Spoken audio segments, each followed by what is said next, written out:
কেমন আছেন সবাই? আশা করি ভালো আছেন। আজকে আমাদের নেক্সট রিসেন্ট ভিউর চ্যাপ্টার 3। প্রথমে নাইম ভাইয়ের কাছ থেকে কৃতজ্ঞতা জানাচ্ছি। ভাই অনেক কষ্ট করে বইটা লিখছে এবং সবাই বইটা কিনে পড়বেন, পিডিএফ খুঁজবেন না দয়া করে। কারণ অনেক কত কষ্ট করে লিখছে, স্বাভাবিকভাবে এখান থেকে এটা প্রফিট জেনারেট করার আহ, একটা টেন্ডেন্সি দেখেই লিখছে। সো আপনারা যদি ম্যাথস লেভেলে পিডিএফ শেয়ার করেন তখন কিন্তু আসলে উনি মোটিভেশন পাবেন এবং একসময় বইটা হারায় যাবে। বইটা হারায় গেলে কিন্তু সবার লস। বইটার দাম যেহেতু বেশি না, একটু কষ্ট করে বইটা কিনে পড়বেন। আর আমরা জাস্ট নাইমের বইটাকে প্রমোট করার জন্য মূলত ভিডিওটা বানাচ্ছি। দেখেন, বিশ্ব স্বাস্থ্য সংস্থা কত সালে বাংলাদেশকে পোলিও মুক্ত ঘোষণা করে? 48-এ আসছে। এটা 2014 সালে। বাংলাদেশের কোন বিভাগের জনসংখ্যা ঘনত্ব সবচেয়ে কম? এই টাইপের একটা কোশ্চেন মোটামুটি প্রতি বছর একটা থাকে। তাহলে সবচেয়ে কম বেশি আপনার মোটামুটি একটা পড়তে হবে আমাদেরকে। তাহলে সেটা আপনার বরিশাল। বাংলাদেশের ষষ্ঠ আদমশুমারি 45-এ আসছিল। এটা খুব একটা গুরুত্বপূর্ণ না। বাংলাদেশের ক্ষুদ্র নৃগোষ্ঠীর সংখ্যা 50টা। এটা আপনার 48।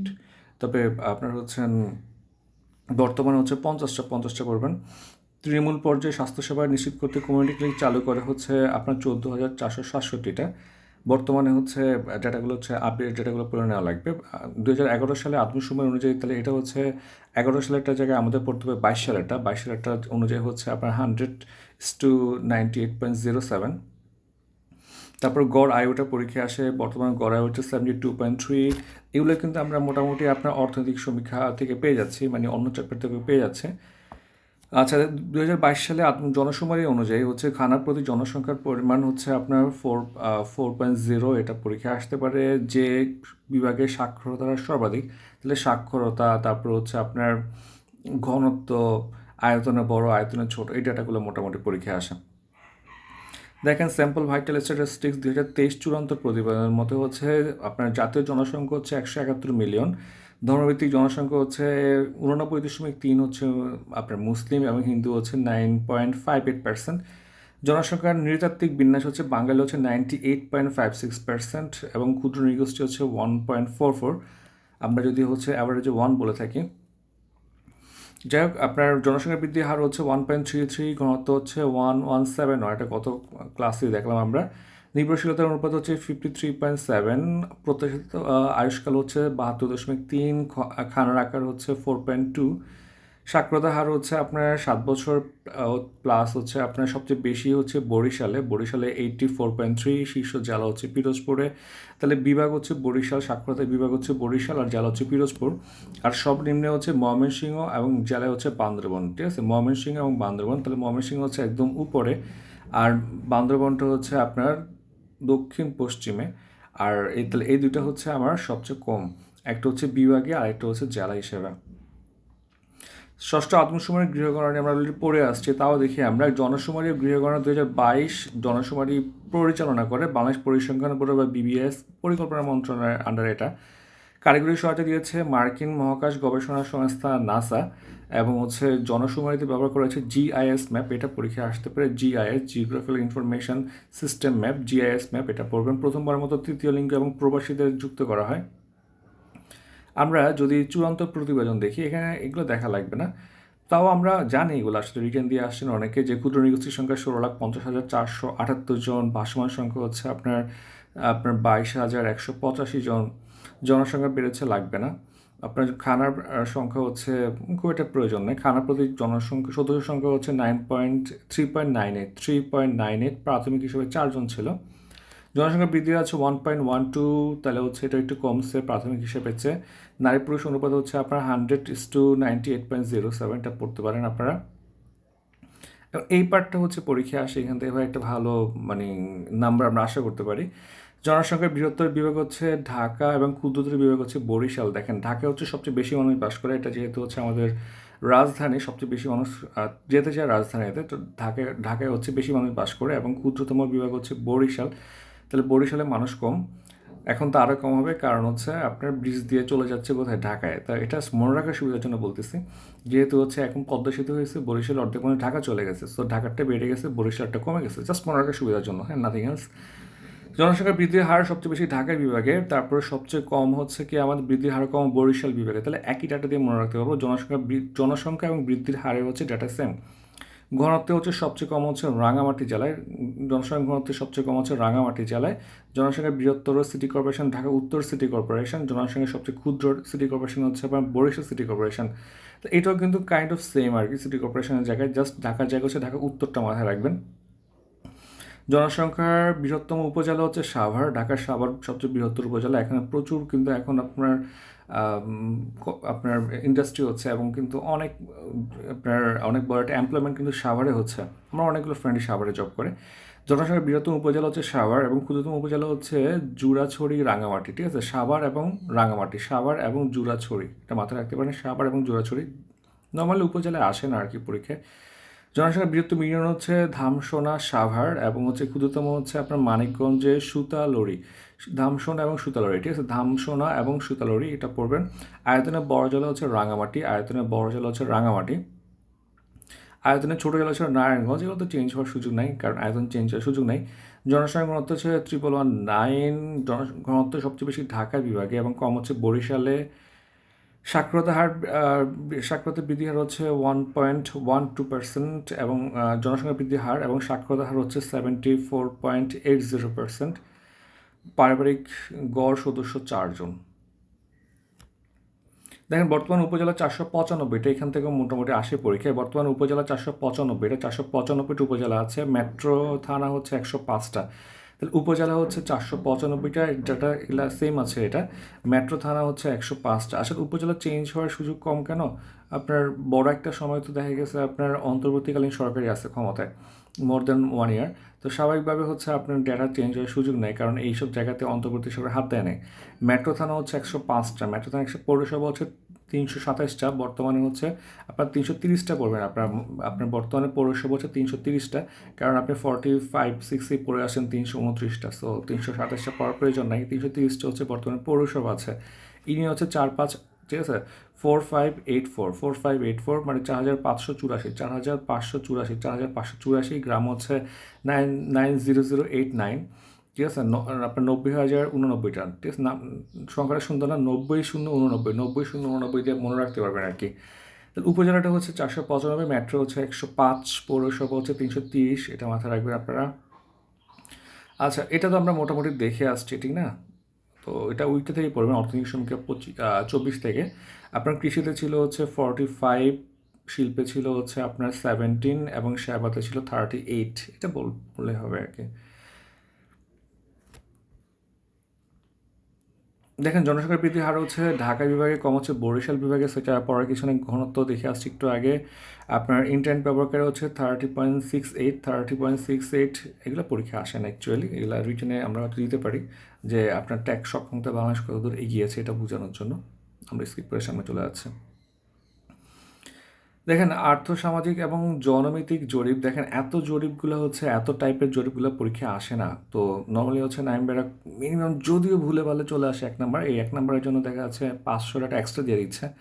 সো অ্যাকচুয়ালি এগুলো পড়া লাগবে না, কেমন? এতগুলো সাক্ষরতা আপনি মনেও রাখতে পারবেন না। তার হচ্ছে স্কিপ করে যান। নর্মালি হচ্ছে এগুলো আসে হচ্ছে হয় আপনার আসবে অর্থনৈতিক সমীক্ষা থেকে, অথবা হচ্ছে আপনার ওই জনমিতি থেকে, আপনার জনমিতিক জরিপ না, মূলত হচ্ছে আপনার জনশুমারি থেকে আসবে। দেখেন জাতিসংঘের বিশ্ব জনসংখ্যা রিপোর্ট 2025-এ বলা হয়েছে বিশ্বের জনসংখ্যা বৃদ্ধি হার হচ্ছে 1%। সর্বাধিক জন্মহারের দেশ হচ্ছে নাইজার এবং সর্বনিম্ন হচ্ছে দক্ষিণ কোরিয়া। তারপর ঘনত্বের শীর্ষে হচ্ছে ম্যাকাও, স্বাধীন দেশ হিসেবে মোনাকো। তাহলে হচ্ছে ঘনত্বের শীর্ষে হচ্ছে ম্যাকাও, অপশন না থাকলে ম্যাকাও দেখাবেন, আর যদি ম্যাকাও না থাকে তাহলে হচ্ছে মোনাকো দেখাবেন। তারপর হচ্ছে ঘনত্বে বাংলাদেশ ষষ্ঠ এবং অঞ্চল হিসেবে নবম, ষষ্ঠ পল্লী হবে। ঘনত্বে বাংলাদেশ হচ্ছে সিক্সথ। হ্যাঁ, শূন্য জনসংখ্যা বৃদ্ধি দেশ হচ্ছে দক্ষিণ কোরিয়া, মন্টেনিগ্রো লাগবে না। আয়তন এবং জনসংখ্যায় ছোট দেশ হচ্ছে মালদ্বীপ। বাংলাদেশের যুবনীতি হচ্ছে 2017 সালে, এটা পরীক্ষা আসার জন্য খুবই গুরুত্বপূর্ণ। যুবনীতি হচ্ছে যেহেতু এখন এনজিও বেসড কিছু গভর্নমেন্ট আছে বলা যায় আর কি, তো যুবক নিয়ে অনেক কথাবার্তা বলে ওনারা পার্সোনালি কাজের ক্ষেত্রে। তাহলে যুবনীতি হচ্ছে 2017 সালে, মানে 17 বছর পরে তো ধরেন আপনি যুবক হয়ে যাচ্ছেন, ঠিক না, চাইল্ড চলে যাচ্ছে, এটা মাথায় রাখতে হবে এইভাবে। যে আবার বাল্যবিবাহ আইনও কিন্তু 2017, তাহলে বাল্যবিবাহ আইন এবং যুবনীতি 2017, এটা মাথায় রাখতে পারবেন আপনারা। যুবনীতি অনুসারে যুবকদের বয়স হচ্ছে 18 থেকে 35 বছর পর্যন্ত। আচ্ছা, তেমন কিছু পড়া লাগবে না এখানে। দেখেন জনসংখ্যা হচ্ছে বিশ্বে 8ম বাংলাদেশ এবং হচ্ছে জনসংখ্যা ঘনত্ব হচ্ছে 6ষ্ঠ। আবার দেখেন ঘনত্বে বাংলাদেশ 6ষ্ঠ, একটু আগে পড়ে আসছি আমরা। যাই হোক, তাহলে জনসংখ্যায় হচ্ছে বিশ্বে 8ম, ঘনত্বে হচ্ছে 6ষ্ঠ, এশিয়া 5ম, এত দেখা লাগবে না আমাদের, ঠিক আছে।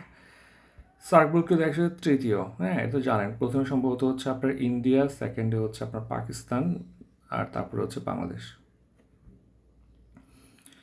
বাংলাদেশের জনসংখ্যা পড়ে আসছে এত প্রচুর রিপিট দিচ্ছে, ডাটাগুলো টাইমে আরও সুন্দর করে দিতে পারতো, আসলে অকারণে হচ্ছে বইয়ের পেজ বাড়ায় ফেলে আর কি। এই চারটা দিলে হয়তো অ্যাকচুয়ালি, এই চারটা দিলে হয়তো, কারণ ডিটেলস তো সব আসবে না পরীক্ষায়। দেখেন অর্থনৈতিক সমীক্ষা 24, যেহেতু 25 বের হয় না, তাহলে 1.33, আর হচ্ছে আপনার জনসময়ের গৃহগণনা 24 অনুযায়ী হচ্ছে 1.12, তাহলে 1.33, 1.12, এখানে হচ্ছে 71, 1171, এখানে 1119, এখানে হচ্ছে 96.3:100, এখানে হচ্ছে আপনার 98.07:100, তাহলে এখানে 96.3, এখানে 98.7, এটা পড়লে হবে। আপনার হচ্ছেন শিশু মৃত্যু হার 27, এটা পড়তে হবে, এটা পরীক্ষা আছে। শিশু মৃত্যু হার 27, আর এখানে বলা হয়েছে শিশু মৃত্যু হার হচ্ছে 25, 27টা পরীক্ষা আসে মূলত। সাক্ষরতা হারও বলা হয়েছে 77.9 অর্থনৈতিক সমীক্ষা, আর এখানে 74.80। মূলত অর্থনৈতিক সমীক্ষাটা পরীক্ষায় বেশি আসে, তবে অর্থনৈতিক সমীক্ষা যেহেতু 25টা বের হয় নাই, সেক্ষেত্রে একটু ইস্যু আর কি। ক্ষুদ্র নিগোষ্ঠী হচ্ছে 16,50,159 জন। আপনার হচ্ছে মোট জনসংখ্যা 1%, এবং সংখ্যা হচ্ছে 50টি। সবচেয়ে বেশি বাস করে রাঙামাটিতে, আর বিভাগ হিসেবে চট্টগ্রামে। সবচেয়ে কম বাস করে লালমনিরহাটে। কেমন? লালমনিরহাট, এটা পারবেন আসলে, লালমনিরহাট। এবং বিভাগ হিসেবে হচ্ছে বরিশাল। লালমনিরহাটে সবচেয়ে কম, মাত্র 118 জন। সংখ্যায় বৃহত্তম উপজাতি গোষ্ঠী চাকমা, এবং দ্বিতীয় এটা চাকমা, মারমা, ত্রিপুরা, সাঁওতাল, এভাবে পড়লে হবে। চাকমা, মারমা, ত্রিপুরা, সাঁওতাল। চাকমা 1, মারমা 2, ত্রিপুরা 3, সাঁওতাল হচ্ছে 4।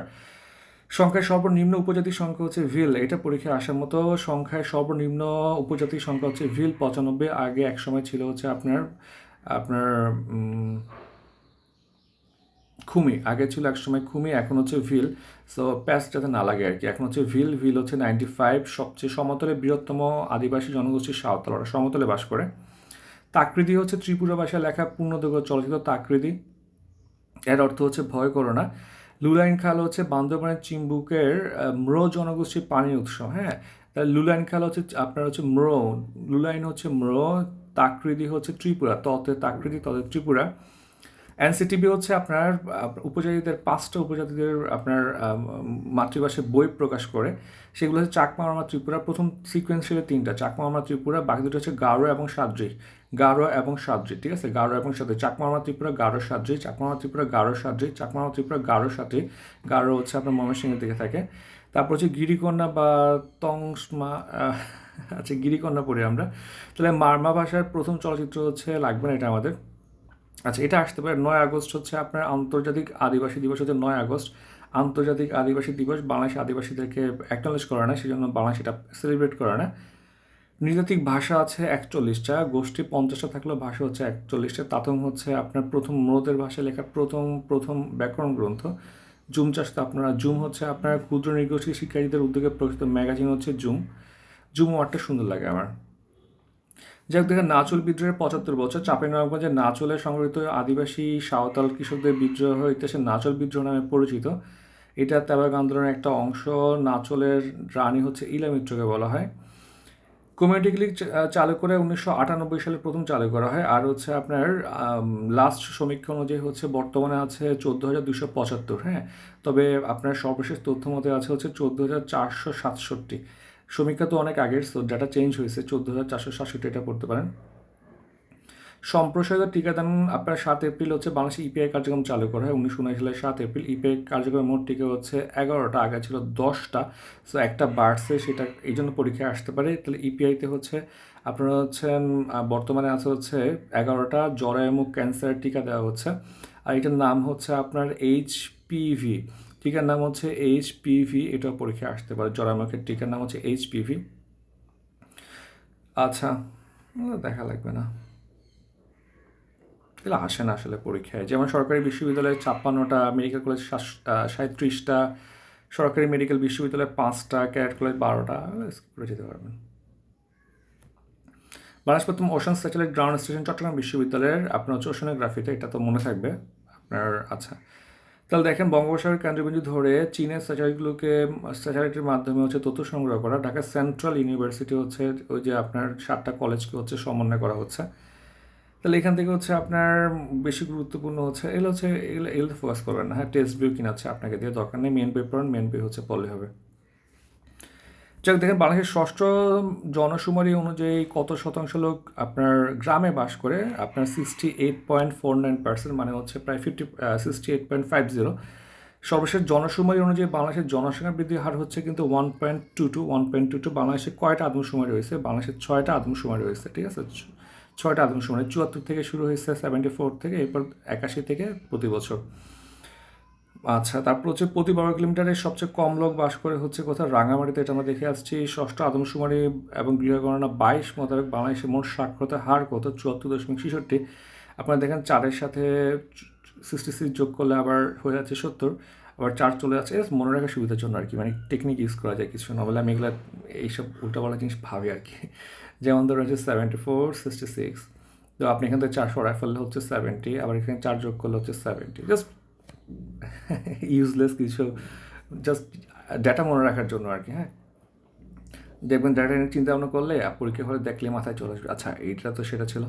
বর্তমানে সরকারি আপনার বিজ্ঞান ও প্রযুক্তি বিশ্ববিদ্যালয় কয়টা আছে? 14টা, আমাদের লাগবে না। তাহলে এই হচ্ছে আমাদের থার্ড চ্যাপ্টার। থ্যাংক ইউ সবাইকে।